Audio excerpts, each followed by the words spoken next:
Life isn't perfect, and neither are we. Nope. But we know how to face our fears And have some fun. and talk about all the messiest things of life. Like the messiest things. Get connected to yourself, get connected to others, and get connected to the life right in front of you. This is The Connected Life with Justin and Abby. That's me. That's you. And you. Oh my gosh. Living Fully Alive is here. It's just a couple days away. Oh my gosh! We're in the last It's few happening. hours where you can sign up. All y'all who have been procrastinators like Just Abby. Like me. This is the time when I would be like, oh my gosh, I've been wanting to do this. I better hop on there right now and sign up. Stop your procrastination. And speaking of stopping procrastinating. Okay, I'm just going to jump right in with this. This is from the people to the people. Y'all, I don't even know who this new woman is. I remember when I first started noticing I was different. I wondered if it was really real. I thought there was no way transformation could happen that fast. I don't even know who this girl is, but I love her. I'm no longer frustrated in telling people to just get their crap together. I understand victim mentality, self-compassion, and how to get my power back. Codependency blew my socks off. I'm freaking free. Obviously, we will always be in process, but right now I'm experiencing freedom like never before. I don't know how, but this class supernaturally accelerated an area of growth that I've been wanting for years. Have you ever had a season where you feel so in step with God? That's what this class was for me. That is talking about living fully alive. It is a class that will change your life if you dig into it. I literally could take this class now and it would affect and change my life, because hearing truth and connecting to love over and over again, purposefully and intentionally, will transform your life. We have Bree here. Hi, everyone. Hi. You're going to be on the episode. But tell us why you want people, like you guys were a part, you and Marcus were a part of this whole process. Yeah. So, I mean, I've been around you guys for a lot of years. And so a lot of people I know are in your bubble. Mm-hmm. But I have seen people take this class and get so much inner healing and breakthrough. And these are people who have been around the emotional health world, who have followed your podcasts. And I think that choosing to invest in yourself and choosing to invest in a lot of like back-to-back intensive classes, intensive courses about emotional health topics. Like, I've seen people's lives transformed. I've seen them become more connected with themselves, who they are, understanding their triggers and pain, and actually being transformed by the course. And so I want every one of my friends to take it. We naturally. actually literally were having a conversation about this the other night, not as a promo, but as a real conversation. Yeah. Just a real life promo. That it makes friendship easier. Like if you can build a community around something like this where you give everyone the tools that they need to just relate healthily. Yes. It makes everything so much better. So if you're one of my friends listening, please take this class. I'm begging you. Yeah. So www.justinandabby.com and go to Living Fully Alive. This is, as far as we know, this is the only time we're running it this year. Yeah. Starts soon. And with that said, get ready for some pre-recorded content that we just had recorded. You're going to enjoy this episode. No, you're going to be ecstatic about this episode. You're going to freaking love it. Yeah, you're going to want to pass it around to everybody. Yeah. Everybody. Welcome. That's our job, Marcus. This is not your podcast. What he's lying about is he stared at all of us as if he who will wanted start. That was called a dramatic So, pause. And you I stole my decided- dramatic pause. I will start. No. No. No. Unstart it. Unstart it now. That's the reverse of welcome. Yeah, that was good. Welcome, everyone. It's the same thing I said. Well, we're back with Marcus. We got some giggly Brie over there. Yeah, Aw. just giggling. This is Just a delightful. giggling. Marcus is a consultant that we trained. I feel proud. We call him a master consultant because Ooh. he's seen so many people and been in training for so many years, and he's that talented. Mm-hmm. He's that trustworthy. I trust him that much to I be like, trust him with my life. I'll call you a master. You are a master. You're one It of the took you a masters of while the to become a universe. master. That's I- what you We are. don't give that title out True. easily. Nope, but you're a master. And Mm-hmm. this morning we were having a conversation about Bree's brushing her teeth habits. Oh, Yes. yeah. Or really any of her sink habits. I feel like I was brought onto this series of podcasts to tell embarrassing stories about myself. Just to be beat up. Yeah. Right? Maybe. It's my only role here. Yeah, they were mocking my morning sink habits. And Because by they, just Marcus. I don't know. mostly your morning sink Marcus. We were talking about Did some of the little shocker Justin. parts Oh, of marriage. Justin? No. All I asked I was did not at all. who 'cause left I a make- lake on my counter in the Yes, kitchen. It started really because Abby, all of a sudden the counter is like 2 feet covered with water. And Justin's like, Who did this? how does this happen? Yeah. Did And then someone just both spray me and it? Bree probably thought, did we do that? Yeah. Because it sounds like I something knew I that would I do. did not do it. So, moral of the story, I thought that I was really, really clean before I got married. I thought I had it all together. And Oh. then I married a man who I thought was going to be messier than me. Yes. But in reality, he is so much cleaner than I am. So he points out daily how I spill water all over the counter. Look at what you did. Spill toothpaste on my shirt. Look at almost what daily. you did on your shirt. Is that how he points it out? Yeah, Let me just just like that. clarify. It's not like, oh, I like dribbled some water when I was washing my face. It's like if you were to think that Like someone was like a intentionally monsoon? I'll pour water on the counter every morning just to get ready. And I literally thought, like, has no one ever told you this isn't what humans do? Yeah. Like this isn't how people get ready to like. It's like she's like, I don't know, Whoa, splashing. It isn't how you people get ready because Justin says I make lakes. Us people? Us people, you people. Because here's the thing, I get water everywhere and I have no idea how it got there. Thank you, None. Abby. So when they were crucifying you, I was just giggling because I thought this is my life. I There were crucified multiple, nobody. Even like brushing her teeth.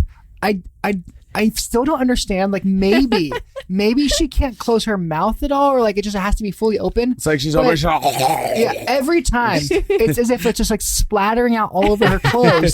Listen, and there are it multiple is- mornings where I have to be like, babe, I don't know if you can wear that because there's toothpaste everywhere. Oh, you need a It is toothbrush, hard babe. to keep all that toothpaste in my mouth every day. And yes, it does dribble down the front of my shirt a lot. And I often don't realize it until I'm in public. It's funny because she And acts she like also toothpaste does it- foams or something. It just keeps foaming out. It does. My I'm not favorite sure what the is problem that is. she's like just doesn't brush her teeth in her pajamas. That would solve the It's whole hard problem. to remember, Abby. And even this is funny. They're talking about I'm literally this dying. morning. Brie had to change her shirt because after Yeah. she got ready, I look over and literally from like forearm to shoulder. That's dramatic, but like the entire elbow, each one is covered in water, and there's a massive wet spot from like her neck to her chest. And I'm really like, did you just like lay Yeah. in the sink? I don't even know how you did it. That Like, was, did you lay that your was a whole head body? scratcher to me. I genuinely don't know what happened, but the shirt was useless afterwards. You can see they had motions because it would be. I didn't see the wet shirt. It's even but- like uncomfortable. How do you do just your chest and your elbows? Yeah, I don't know. Oh, the wild. Bree, you're so freaking adorable. I love it. Oh, thanks, Abby. I feel like Marcus and Justin can probably relate a lot. Justin will often be like, "You got stuff all over your thing," and I'll be like, "Yeah." the least story you of changed. my life. Yeah. But then to bring it in today, I was like, also, I am not great at making the bed. So we all have our our things. flaws. Brie will What do literally you call mean it. you're not good at Brie will making call the it like bed? a Marcus making your bed. If she's like, oh, I Yeah. like Marcus made the bed, which means like you did enough so it looks okay, but you're definitely not like folding the thing down. It doesn't look okay. He just kind of like throws a blanket on the bed. It's all haphazard. Tosses some pillows and on top yeah, of it. yeah. Doesn't make any sense at all. Wrinkles everywhere. And he's like, it's perfect. But it's And do true. you Get it. honestly think it's perfect? I honestly He think does. who wants to do it more every day? Does it- Definitely not me. Does it look like a badger slept there? Is that what it looks like? Yeah, very A similar. ravenous badger. Why is that what it feels like when I make the bed? Yes. So all that to say, we all have our things. We all have We our do. things. I'm a bad bed maker. She can't brush her teeth. Yeah, Yeah, that's I can't keep toothpaste in my mouth. I'm sure if we search long enough, we could find a flaw in me too. It'd be a long time to search. Yeah, but it would happen, I'm sure, eventually. Eventually. What's your point, Marcus? Yeah, so that is a funny roundabout way to describe the the concept that we're sharing about today is the concept of common humanity. Oh my gosh. When I first shared this concept with my consultants before they were known as master consultants, they had meltdowns. They had meltdowns. Yeah, I was mad. They were mad and angry and laughing and crying and also felt hope, but also felt hopeless at the same time. It was because you tried to tell them that after all the years of self-work they had done, they were no better than anyone else. Yeah. Not only that, I also told them they weren't special. It's like you Mr. Miyagi them. I did. Abby literally asked me, she said, Marcus, why do you need to be special? And I literally was like, I'm sorry. Who doesn't want to be special? Like, you want me to want to be average? I couldn't understand. Okay, but just for clarity, I feel special as a human, and I like Valuable. feeling special. Is that what you're feel saying? like uniquely special. Like Uh-huh. I feel that way. But what we were talking about is the chosen child syndrome, where you grow up and you are the special kid to your parents. You're the most important. And what that does is it puts a lot of pressure on you that you always need to be better than everyone else, and you always need to be the best, and you always need to be in charge. Like, and what should like the measuring stick begins to be like, I am bad if I'm equal to everyone else. Right. So you have a strong relationship with judgment. Yeah. Where you're constantly assessing the people around you and using that as a way to elevate yourself. So my elevation is based in a lot of comparisons. Yes. And judgments and criticisms and critiques of the world around us. And that same judgment stick is the same thing that crumbles your own self-worth when someone comes around that you can't be better than, that you or can't that be. You, Yeah. The other thing about this is so fascinating is both in church and emotional health, and I would say new agey stuff too, probably lots of places. Hierarchy is such a system of the world. Yes. And so everybody's trying to be better than somebody to feel good about themselves. And so I think what happened is, I remember it happened to me where I thought I was better than people because I went on the emotional health journey. And I Which would is look a down trap at people. to fall in emotional health, because you can appear to look prettier on the outside because you're fixing your life up. Yes. And then I realized I am as fucked up as everyone. And that's actually relieving to your soul, to not have to be better than people. Yeah. To not have to and Christianity breathes this in. Like, we're supposed to be able to fix everyone. We're supposed to be able to save everyone. We're supposed to have it all together so that we can tell you how to have it all together. And it is a crazy, crazy world. And so what I was trying to do in talking about common humanity was to get us all on equals. I remember my counselor saying compassion can only be shared among equals. And I had such a hard time understanding that concept, because I was like, but I'm farther ahead than them. And so I wasn't seeing us as equals, which really means I'm giving you pity. If I think it's compassion, but I don't see you as an equal. And what I started to realize is that everybody has coping mechanisms on how to deal with pain, and mine were just coping mechanisms like learn all my emotions and learn what to do with emotional health, or learn all the Christian rules and learn how to follow them well. And I think that something that I'd like to just go on a soapbox for a little bit. Ooh, okay. Well, we're going to hand Abby her soapbox. Yeah. Because basically, a lot of pastors end up being, I think, on the Enneagram, like 3s or 1s or 8s. I think and 9s. Those would probably be the numbers that I would think are very common. But what happens is 1s and 8s have a high level of self-discipline. Actually, 3s do too. And so they can choose to do or not do a behavior out of discipline because they either think it's right or they think that's what everybody thinks is right. One of those two. And so we have all these pastors that literally are like, you can just abstain from everything. You can just overcome everything. You can just self-discipline yourself into being perfect, because they actually believe it, because they can. And I was never that self-righteous internally, because I think I felt so broken on the inside. But I remember there was places where I'm like, well, why can't you just choose this? Why can't you do this? And I've experienced enough pain and trauma to understand that everybody is doing something to protect themselves at all times, including moi. And that my coping mechanisms were control. Did they look nice? Like, yes, I'll do everything right. I'll do all the right behavior. Yes. Are a lot of emotional health, like a lot of people in the counseling world, emotional health world, it is how they cope with being broken. Is they're like, oh, well, I'll control it. I'll make myself prettier. I'll fix it. But it's the same need to control where people are like, I don't want to feel my pain, so I do drugs. Or when people are like, I feel unworthy, and so I'm in a relationship with somebody that I know isn't good for me. Like, all of it is this idea of we use things to feel good about ourselves and avoid pain. Totally. Just some people's are prettier than others. Yeah. And so society often applauds threes because what do they do with their emotions? They shove them down into a corner and they get really productive. Threes.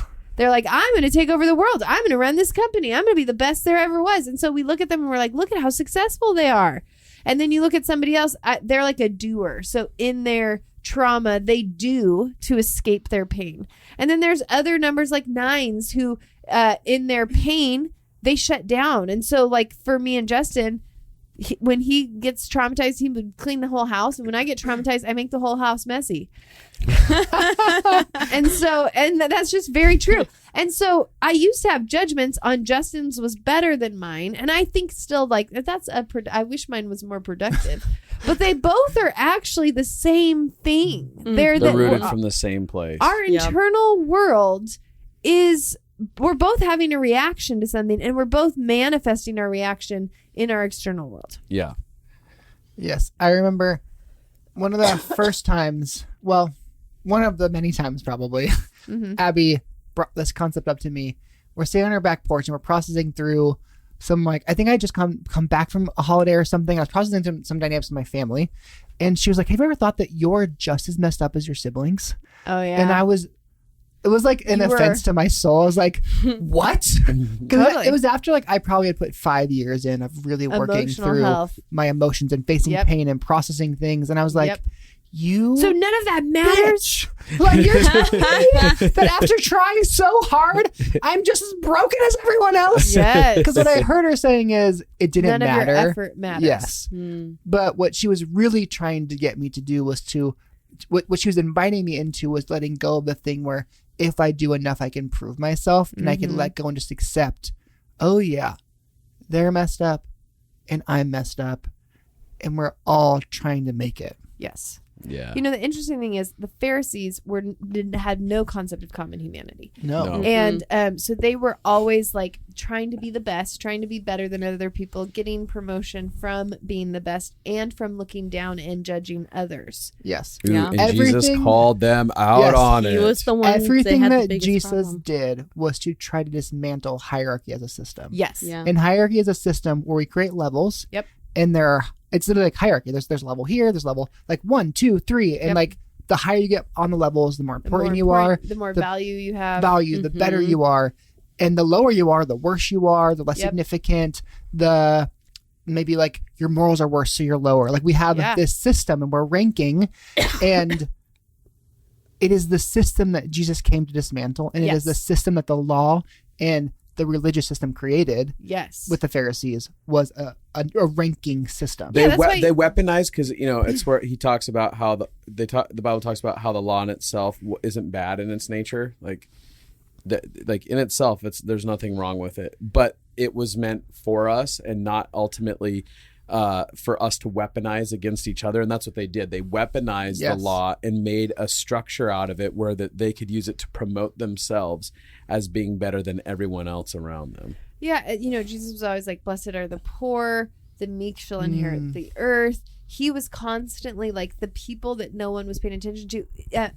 We'll share some We're here to talk about the Bible and emotional health concepts. Yep. Is what we're doing. And I have so many for common humanity. One of the ones that I love is when Jesus is looking at the widow who's giving her 2 pennies. And he's saying to his disciples, look at her, she's giving more than everyone else. He's watching everybody put their money in the thing. And then he's saying that this woman who gave 2 pennies gave more than everyone else. Because it wasn't about how much is she giving, it's how much is she giving out of what does she have. Totally. And it's that equalizer of there's there isn't an external way that we can judge each other because we don't know the cost. We don't know if you're giving your 2 pennies and you have $2 million or if you are giving your 2 pennies and you have 3. Yeah. Mm-hmm. You know?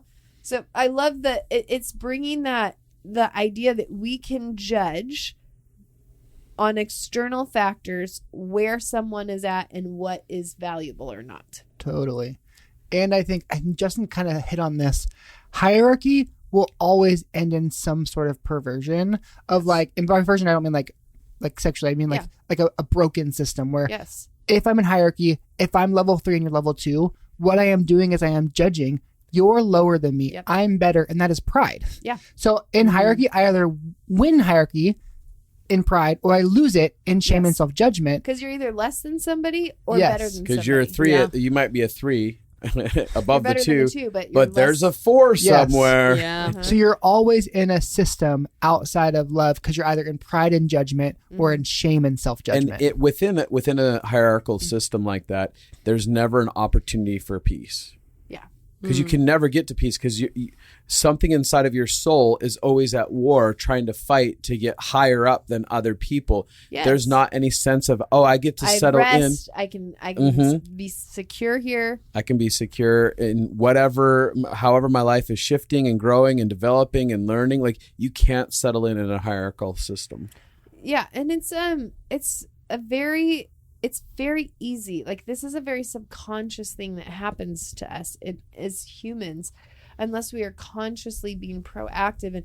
And so what I started doing to engage in common humanity is when I would find myself judging, I would look for where is that same root in me. Like my behaviors look very different than other people. So like I actually never went around and had sex with a bunch of people.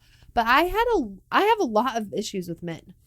Like, and I honestly probably would have gone around and had a lot of sex with a lot of people if I would have had less, trauma in that area. Like if I would have been a little bit more free, I would have done the same thing. But I can look and see like, what is the root of somebody doing that, of not having value and worth with men? Oh, I have struggled so much with my root of not having value and worth with men. And it's shown up in all kinds of ways. And I've abandoned myself to get guys' approval before, whether it's a pastor or a leader or authority, a father, a husband, a boyfriend. Like I abandoned myself to get approval. So now when I'm watching you abandon yourself to get approval, I can see that I've had that same capacity inside of me. I've had that same thing inside of me. And honestly, anytime that I've made better decisions was either out of fear, which isn't actually because I'm better than people. It just means my fear showed up differently. Like I didn't do drugs because I was terrified of getting in trouble. But was it because I had a good morals? I don't actually know if it was, or if it was just fear. I look back and I feel thankful either way. But I do. I feel like my fear really helped me. It was like it kept me safe from a lot of things. I had to detox it eventually though. But then I look at and I'm like, also though, I've had a lot of people who were very kind and gracious to me in the middle of my pain. Like I look at somebody who's on drugs and I look at my life and I can see that people intervened with love in ways that maybe not everyone has experienced. Yeah. Mm-hmm. And so I'm constantly like, I would never think I'm better than somebody if I've behaved differently than them. I would think I might have had more opportunities given to me. I might have had more I might have had more moments that pulled me out. Not that I had the ability to choose better than somebody. One of the things that I had more love resources, what I'm trying to actually say. Like, Yeah. oh, there was a lot. Like I had Pizzi's family. They loved me. And there was trauma that came from their family too, that I've had to work through for years. But I had resources where there was love. And so there's some places that I did make better choices. And by better, I mean less painful. Yeah. Not better like I'm better than you. And I have had to let go of good and bad and being like, this is a good decision. This is a bad decision. Instead, I'm like, well, this was more destructive and this one was more beneficial. And it's a spectrum. one of the things that you're talking about there is Apparently, I have a lot to say about this. yes, you do. Sorry. Wind me up and spit me out. I don't know what that means. Spit me out. Did you just make that up? Nice. One of the things that's being talked about inside of hierarchy is there's no room for empathy. Yeah. Because what you're saying, stepping out of hierarchy is really stepping into other people's shoes. Yeah. And you start going like, oh, I have that same capacity. Here's what they probably went through. Here's ways that they could have been hurt and things that I could have got that they didn't get and stuff like that. And so it requires empathy. Actually, the nature of God doesn't show up inside of hierarchy. You can't, like, the compassion and the empathy of God cannot show up inside of hierarchy because it doesn't allow to get inside of other people's shoes. It's one of the reasons I love Isaiah 53 so much, because it talks about how much crap Jesus went through and how he was rejected and well acquainted with pain. And it makes it so that you see, like, he actually came to bring common humanity, which is to experience what we experience. It says he had no beauty or majesty to attract us to him, nothing in his appearance that we should desire him. He was despised and rejected by mankind, a man of suffering and familiar with pain. Like one from whom people hid their faces, he was despised, and we held him in low esteem. Surely he took up our pain and bore our suffering, yet we considered him punished by God. But the idea that, like, he was literally known as being somebody who had experienced pain. Totally. So when he was coming in an equal. When he was having compassion on people, it was from equal. I think about the story you shared the other day where Jesus was moved with compassion for this widow whose son had died. And I remember thinking, like, I mean, he was so moved, he stopped what he was doing and went and he resurrected the son. But I was like, I think Joseph died. That's totally. just a hypothesis. He didn't just disappear. Yeah. And so I actually think, and when Jesus died at Lazarus' tomb, I'm like, I actually think he had experienced death. And so when he got there, he felt the same emotions. Totally. Because he had experienced pain. Yeah. I even think, like, his choice in how he came, like, God could have, like, Jesus could have come to, like, a royal family and, like, a perfect birth. And it could have been, like, he lived, like, this luxurious life. But he came to, like, I mean, we all know that she was inseminated by Holy Spirit, but, like, culture was not like, yeah, that's a thing. Yeah, no. They probably he came in the most shameful way possible. They thought that she had an affair and that he was an illegitimate child. And he came in this lowly place. Yeah. Because he was going to experience the full human experience. Yes. And that is a choice into the common humanity system. Yes. Yeah. And so really what we're talking about is dismantling hierarchy, because it exists really everywhere in culture, but also in church and Christianity, and connecting to and seeing and buying into, and in our own worlds, realigning with what does it mean to accept my full humanity? Because when I accept my full humanity, I can accept your humanity. And so I even think of the story of, I actually love this one because it's both sides of the hierarchical spectrum. It is the woman caught in adultery. And so the Pharisees bring her there, and they know the law. Like, the law literally says if someone's caught in the act of sex, you can stone them. Yeah. That was literally the rule. Yep. And Jesus looks at them. And so what they're doing is they're saying, we are higher than her. She did this sex thing. That's bad. We don't do that. We're good. And Jesus asked them, who has never sinned? Like, great. If you've never sinned, cast the first stone. And so really what he's doing is he's making them connect to, oh, I am human like she is human. Maybe I'm not out having sex with random men. Maybe I'm not doing the thing that is, like, in my eyes, the worst, or like we rank sin often in our heads. Like, this one's worse than that one. Like, we're not supposed to. It's all our brokenness, but we rank them. And he's like, great, you're ranking her. Do you have no sin? Because if so, great. If you have no sin, throw that stone. And one by one, they leave. And I love it's like oldest to youngest, because the oldest are like, yeah, I have a lot. Like, I have a long list. I've lived a longer life. And one by one, they leave. And then he goes to her, he's like, if they don't condemn you, I won't condemn you. Like I'm not going to condemn you. And I think he brings the judges, the Pharisees, down to human level. Yeah. And he takes the woman who is feeling like, oh, I'm the worst, I'm the scum, and he pulls her back up to human level. Yes. Yes. I love it so much. It is it's such a great example. I don't know what to say because I just feel passionate. Like, yes, exactly. Like, he came to break pride and to bring up those lost in shame. Yeah. Who've lost their identity. And now he's interacting with her as a human to a human level. Yeah. And he's treating her in a totally different way. Yep. He's restoring her humanity. Mm-hmm. Yeah. She'd been totally dehumanized for her actions. You know, it makes me think of this story in the Bible where some workers get hired in the morning, and then some workers get hired in the afternoon, and then some workers get hired like right before the end of the day, and they all get the same wage. And I used to hate that parable. Oh yeah. Sometimes I still get a little mad when I think hated about it. Marcus still gets all riled up about that one. Because I often, and this is my hierarchy that I can get lost in, is I'm like the one who's like, no, I've been working all day. Yeah. So I feel Yeah. mad. Like the older brother. Yes. Yes, 100%. And I think there's a lot of people in Christianity that do that. We've been trying for so long, and we think that gives us that gives us a reason to be better than other people. But when I got into Common Humanity, that parable made me so happy, because now that sometimes I wish everyone could truly suffer, like really, really suffer for a short amount of time. I know that sounds cruel, but nothing has liberated me in the way that suffering did, from ego and from hierarchy and from all of my systems of judgment. Like, suffering just rips.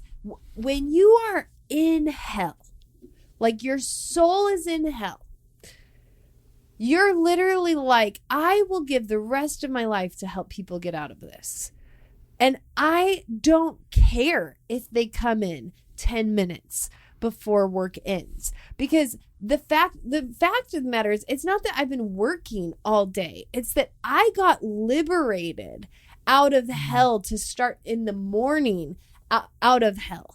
And if you come in at the end of the day, I'm not talking about hell as in eternal damnation. I'm actually talking about like the hell on earth that so many people are living in. I'm talking about that. If you come in at the end of the day, that means you were in hell longer than me.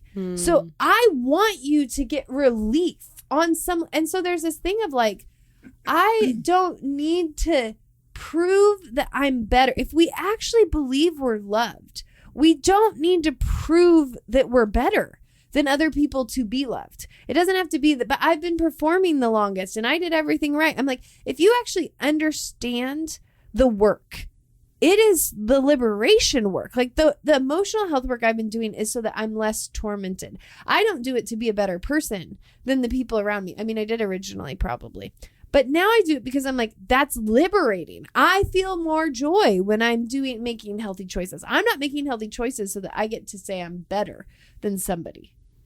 What are you thinking over there? Just letting you stand on your soapbox. I didn't know if you had anything you wanted to add. No, I lost it. But it's the idea of like, there's no longer I want to be above somebody else. Yeah. Because when suffering like equals the playing field, when you've experienced deep abandonment or you've experienced deep grief, you don't want people to get swallowed up by any of that. You want people to be able to be liberated. And so anyway, now when I see the parable, I'm like, oh, well, the people who are getting to work for the day, it's actually such fun work. Like, you get to feel more free and more loved and more joyful. Like, it's not that you are paying a higher price than the people who are living in the torment of not being close to love. Totally. I always think of it as like the people who were working that whole day had the security of knowing that they were taken care of and covered. Yes. Like the whole day knew, I'm getting my wage at the end of the day. Yes. I'm okay. Yes. The people who come in at the 10th hour, they might be Didn't know. desperate. They might be starving. They maybe spent the entire day in anxiety being like, Yes. where is my money coming from? And Marcus Marcus is gonna cry over here getting all teary. Thanks. It's really nice to be married and everything you say, someone thinks is brilliant. Thank you, Marcus.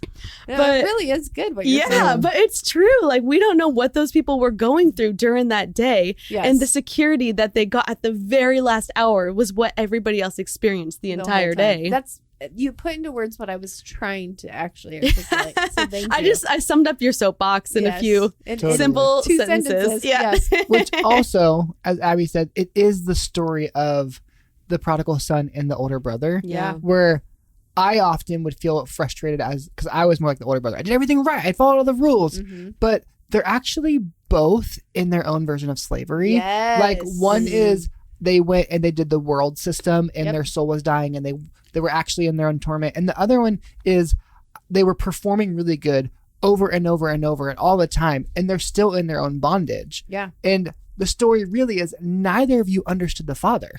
Yes. Both of you, one looks prettier. I think this is Yes. what we're saying. Like you see in church a lot is it's the prettier one. Yeah. So, Yeah. oh, you're working in the field. You're taking care of your dad's farm. You didn't ask for your inheritance. You Yeah. did all the right things, but you missed that the Father's desire was to give you whatever you wanted whenever you wanted it. Mm-hmm. And the younger brother goes and does like the less pretty system, which is he like sleeps around and does a bunch of drugs and alcohol and like lives with the pigs.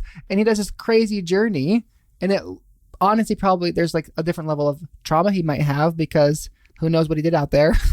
But both of them needed to understand the truth of what the dad was like. Mm-hmm. Yeah, and I do think it's so interesting, like how uncomfortable most of us are with our humanity, that we're constantly trying to get out of it or trying to remove it.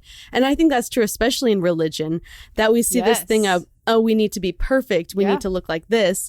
And so in shame, we try to remove our own humanity. And when we do that, it ends up in judgment or in shame. I'm either in shame that I can't follow all the rules and dot all the I's, or I'm in judgment because I put myself on a pedestal and I can see myself performing better than others.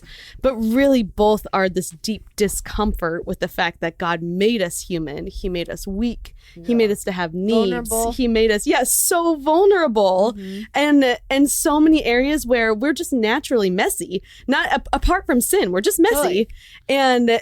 And I think that I see like throughout the Bible and I see in my life and in church in general, this like deep sense of fear around our humanity and trying to Yes. Yeah. divorce ourselves from it. Yes. Yeah, there's a lot of I noticed for me there was a lot of relief when I could just be like, oh, I'm messy. I don't have anything else to prove. Yeah.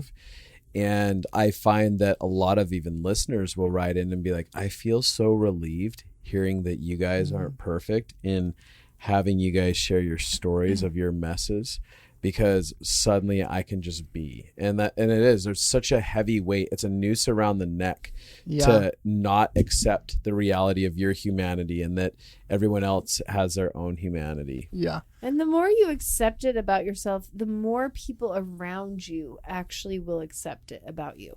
People are waiting for people to accept them before they accept themselves. But it's reversed. The more I accept, like, I'm human and I'm comfortable that I am still working out my stuff, the more people around, I find the people who are also on that journey.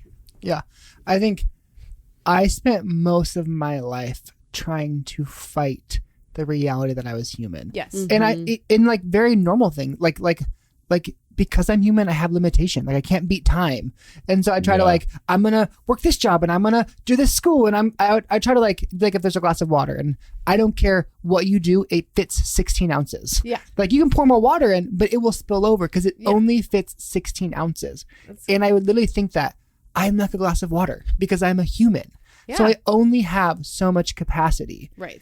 And I would make myself like, nope, you're not accepting the reality that you're human and there's limitation. Yes. Because I really believed if it's hierarchy and there's an on top, my goal is to fight my humanity enough that somehow I can be on top of the system. Right. And letting go of that allowed me to accept that I had limitation. And here's the truth. You can win the hierarchy system. Like, I know lots of people who do this. You can. I'm just saying you're not better than anyone else. Like, your coping mechanisms get you to that place, and other people's coping mechanisms gets them somewhere else. But the root is that we're all trying to find value. We're all trying to feel special. We're all trying to feel like we met. I wasn't saying like you should. I'm just thinking for all the people out there who are like, but I did it. I won. Oh, yeah. Well, I think that I was actually a person who constantly won a lot, which is why when Abby confronted, I was like, but you don't see, I often am the special one. It's been really nice. But I also had crazy shame. Yep. Because I was thinking earlier, like, the measuring stick you take into every scenario. And so often I could measure myself on it and win, but I would always find a space where I would lose because it's the same measuring stick. And that was a pretty devastating loss, right? Yes, I would. As great as I felt equally horrible, shame, torment. So if you could get yourself all the way up to a high of a 10, that negative 10 it was like the complete other opposite, right? Yeah.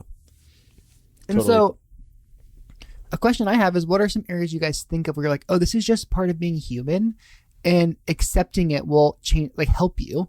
So one I thought of was like limitation. Yeah. The reality is, as being human, you have limitation. Yeah. I always think like, I don't know what I don't know. Yeah. There's a quote by Maya Angelou, and I think it's her, but she says, if I would have known better, I would have done better. Yeah. Which is like, I just didn't know. Like, there are a bunch of things that I probably in this season will do that if, when I'm 50, I'll be like, man, if I would have known, wouldn't have done that, Debris. Totally. Yeah. But you don't know what you don't know, and that's just being human. Yes. Yeah. Do you guys have other ideas? Oh, did you have? I didn't know we had a list. I thought it was like a big list. Yeah, go ahead. Keep going. I think I in my humanness didn't give myself permission to need to grow. I often, every time something new would come up, I'd be like, man, what's wrong with me? Yep. Or I remember one time, this is funny. I had been working through my emotional stuff for a while, and it was maybe like 3 years in or something, or 4 years in, and I realized it was like my eyes were open to realize how much control I still had in friendships, where I was like, oh, I let people in enough where I feel bonded and they feel bonded, but not enough that they can really affect me because I'm really scared of getting hurt. Right.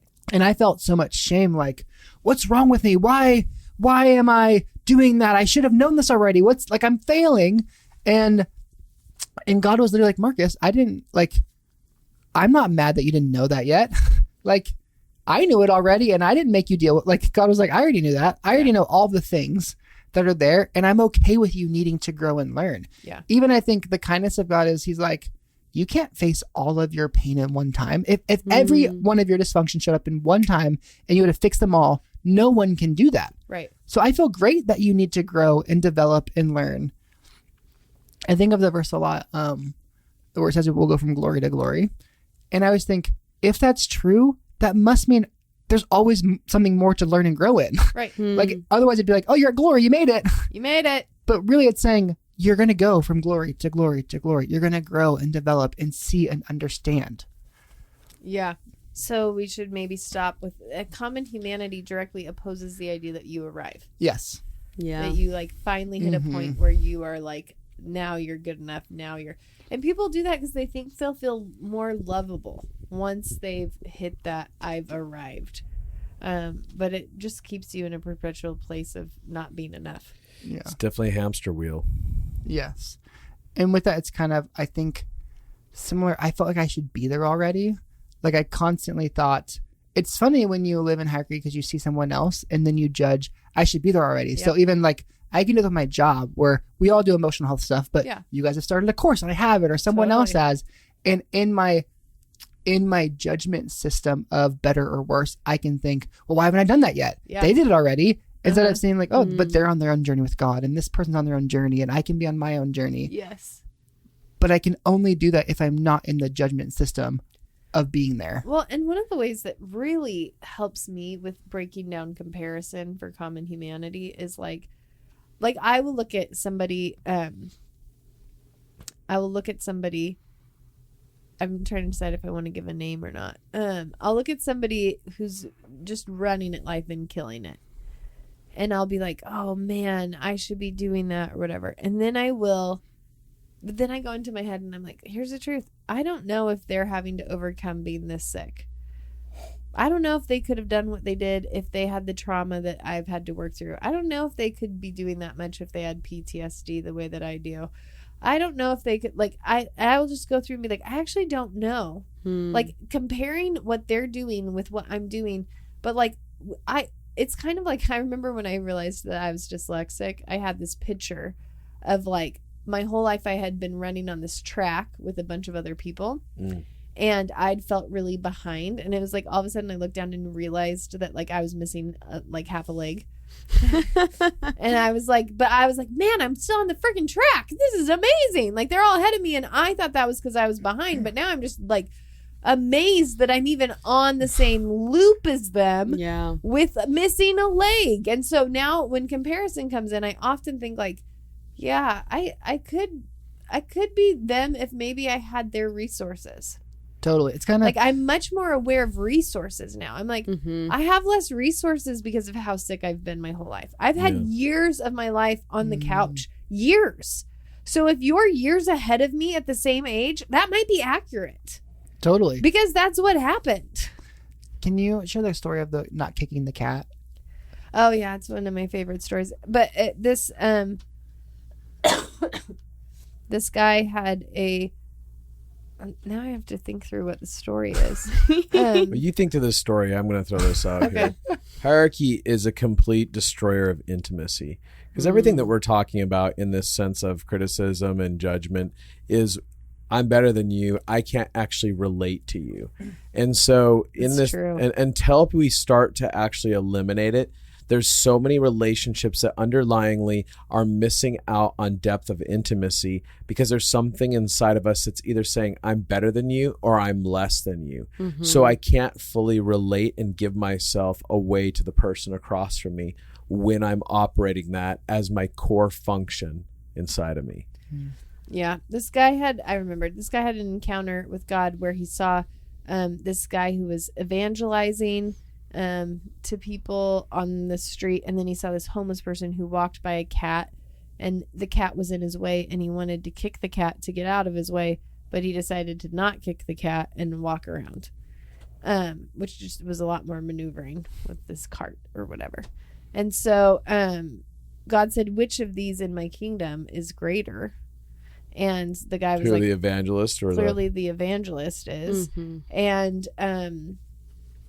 then he said no, because actually the evangelist was given like 8 of love. He grew up in this kind of a home, and he learned this and this and this, and he's only using 4 of love to do what he's doing. This homeless man was deaf and mute, was abused, never had a family, lived on his own. He was given 1 of love, and he used the entire 1 of love to not kick the cat. And it's interesting because that story like helped me so much, but I tell it when I used to tell it in churches, all of the performers would go into shame. All of the because they'd be like, well, I must not be giving, like, all the good people who had good families who thought they had no pain or any hard things then feel so much shame because they're like, oh my gosh, I need to be doing better. And that's like literally not the moral of the story. But I should be giving 10 of love. Yes. I'm not doing enough. God's disappointed, but I tried so hard. And I would be like, oh, like that's that's a rough way to hear that story. It's funny how liberating stories can torment you if you filter them through judgment and hierarchy. And so to me, the moral of the story was there is a God who understands resources. Like, I often think I won't get judged the same way and people don't understand this. I'm not going to get judged by God the same way that somebody else is, because we both had different resources. I've been given different amounts of love in my life than other people have been. And there are things that I'm going to be held to a higher standard of, and there are things I'm going to be held to a lower standard of, And so it's not I just think we view God as a very black and white. Everything is just for every single human. He cares about humans individually. Now I'm on a soapbox. But the point is, again, this is very soapboxy, is that it's that point of coming back to humanity. It's not about what we can do to perform.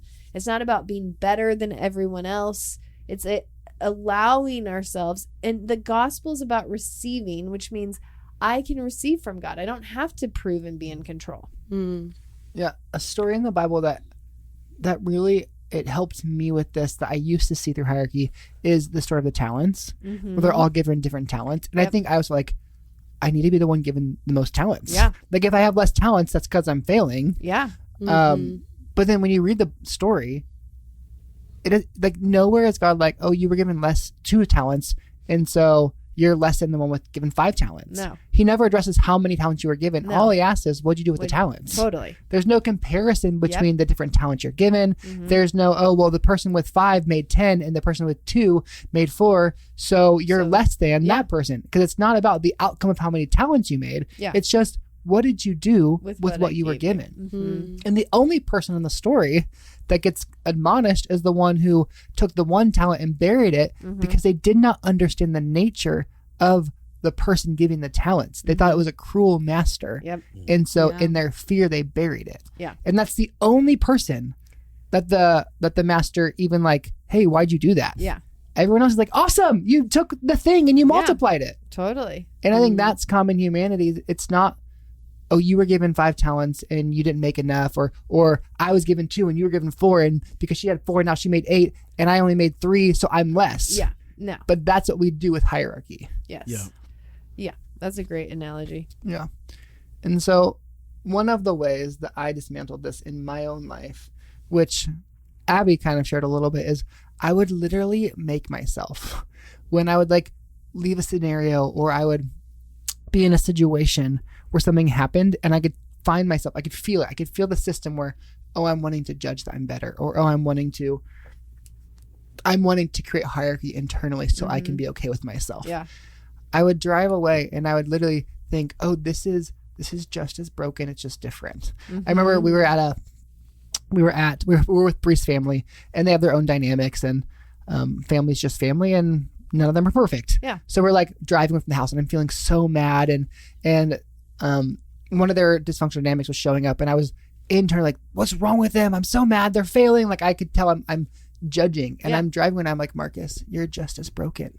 Like you're sitting here driving away, judging them because of their flaw. And they had it was like a real flaw, right? Sure. Like it's a real thing, but I'm judging them, and I'm judging that I'm better because I'm not in that flaw system. Totally. Yeah. And that is my flaw system. And what it did is it literally made me recognize, oh yeah, I'm in as much need as they are. Yes. Yeah. I'm in as much need as someone who loves me no matter what as they are.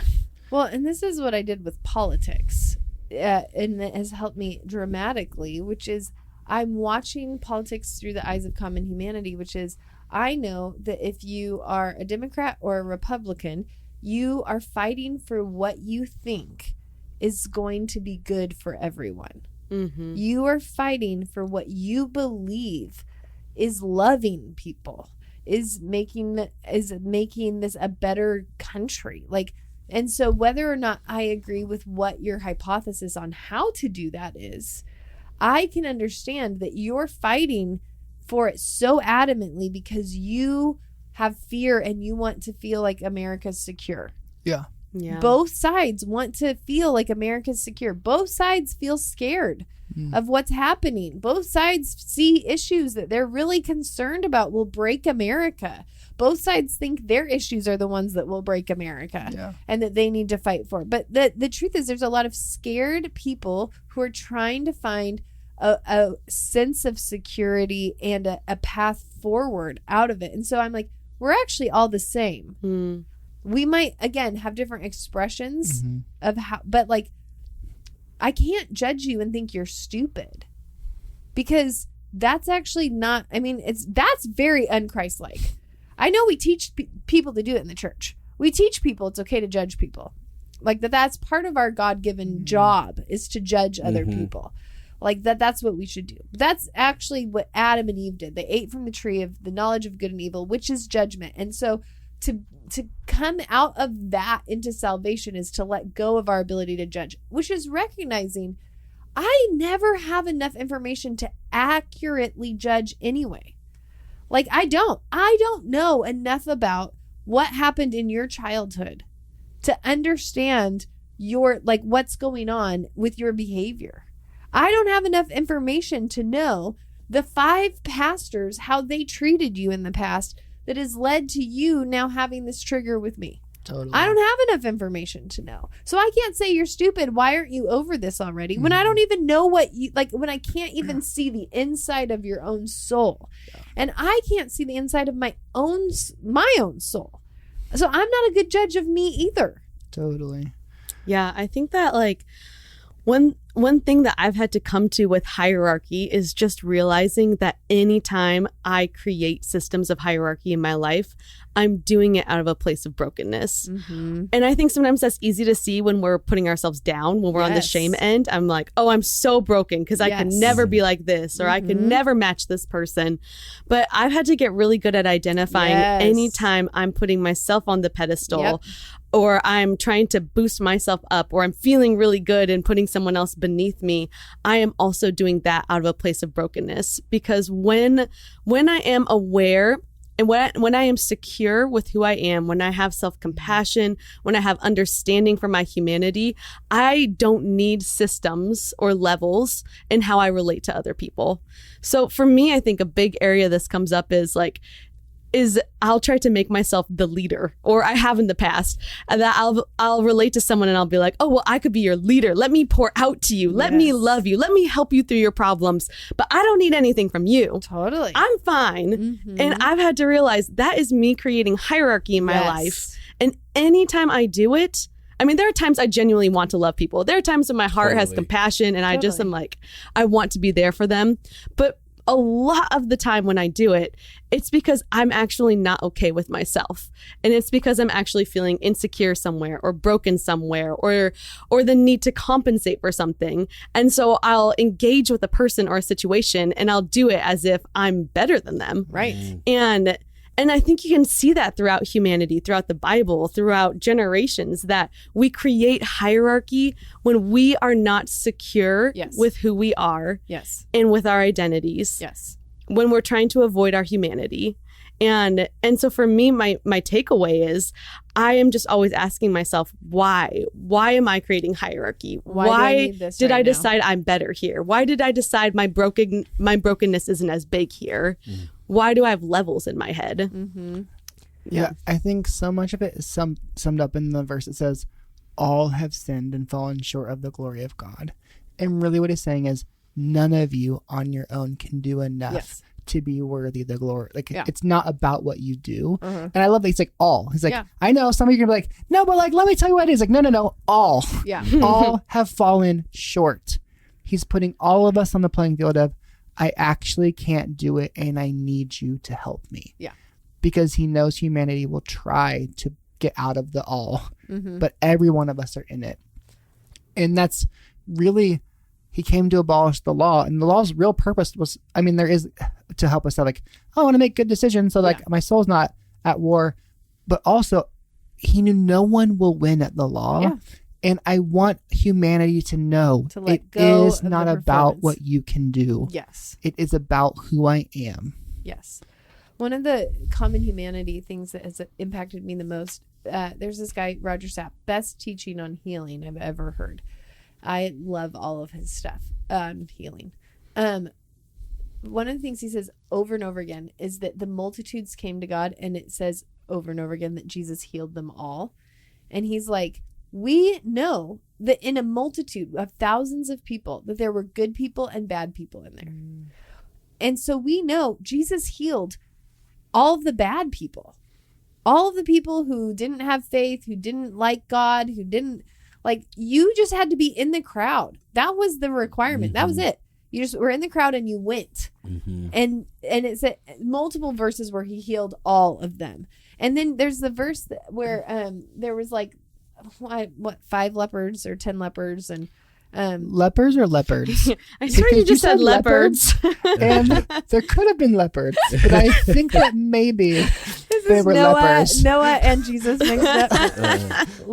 How do you say it? Lepers. Yeah, I said lepers. You did? I did. But so there, I can't remember if there's 5 or 10. This is where dyslexia is real hard for me. They all get healed and only one comes back and thanks Jesus. but they all got healed. And it wasn't like any of them got punished that didn't do that didn't come back. And so the idea of like seeing over and over, I've heard over and over again, Jesus healed all who were in the multitudes. If you were in the multitude, you got healed. So it wasn't like he was like, you guys have been praying long enough, or you guys have been trying attitude. hard enough, or you have the most faith. It was everyone equally got healed. And so the concept of that, it's again that we all have need, and it's not about who of us is performing better than the other ones. One of the things I was thinking, Bree, when you were sharing is earlier about the shame parts, you know, when the parts of us that are like, I'm so much more broken than everyone else. Common humanity has really helped me with this. Yeah. Because when I go into I'm so broken, I immediately start to imagine, like, I'll be like, I'm so broken. Like, I'm still struggling with ... And then my mind immediately now, because I've trained it, goes to like, so many humans are struggling with this. Even when I think I'm the most broken, I'm like, sometimes I wish people could be counselors just because you can see themes. Like, I'm like, we've met with thousands of people now at this point, and so many people think they're especially broken. And so you're actually literally a part of belonging if you feel especially broken. Yeah. You're literally a part of the world if you feel sad and grief. Like, I think about, I'm sad that I've been sick this long. My best friend's sad that she's single still. My other best friend is sad that she can't get pregnant. My other best friend, like, whenever I think about brokenness, I no longer let shame separate me as I am worse than everyone else, or I've gone through something worse than everyone else, or my life is harder. I literally think this is a very common thing. Wanting something and not being able to know how to get there. That's a very common human thing. So then I visualize myself belonging with all the humans who felt that. Rejection. I used to think like, that's just me, and everybody else has friends their whole life, or family. Like, everybody else has family their whole life that they're close to. And that's actually just not true. The everybody else has is not true. So many people on the planet have pain with their families. So many people, everyone's been rejected at some point. Everybody's felt alone. There's common human themes. And so I never let myself go into, I am the only one now. Yeah. I think that in my suffering, or in my weakness, or in my things that I'm still, when I'm like, I'm so codependent, and then I'm just like, so many people on the planet are so codependent. No, it's true. Yeah. Well, with that said, Marcus, do you have anything last, or Bree, that you want to wrap it up with? No. I am human, like you are human, like Abby is human, like Justin is human, like Bree is human. So you have permission to be human. We're all trying to protect ourselves from pain and trying to figure out how to navigate a world where things happen that we're out of control of. We're all trying to navigate being vulnerable. Yeah. On this planet, all of us are trying to find a way to feel safe and secure on a planet where you feel out of control, and we're all trying to feel loved and worthy. And we're all in the deep need of a kind God who will meet us in the middle of that space. Hopefully this gives people a lot of relief hearing this, just because all of a sudden the high expectations that you put on your shoulders to have to be something starts disappearing. And hopefully it also starts building bridges of reconciliation, because there's probably a lot of people that you, like, as we're talking, that you've participated in this hierarchical judgment towards, that there's actually this opportunity to go back and say, hey, you know what? In our relationship, I have acted like I'm better than you, or I've put you down in these ways, and I'm really sorry. And I can see that we're all just in the same boat trying to get by. And it may be a real humbling episode, as much as a very liberating episode. So if you guys got anything out of this, of course, rate, review, subscribe, and share. And if you are looking for someone to speak and talk about emotional health and the Bible inside the church, Marcus is incredible. You can find out more about him at marcusmillerconsulting.com. You can reach out there and or marcus.j.miller. That's right. Wow, you guys know it. On Instagram. Marcus.J.Miller. He's such a good speaker. Some of y'all should invite him to your churches. Yes. Yeah. Do it. Do it. Do it. All right. Bye now.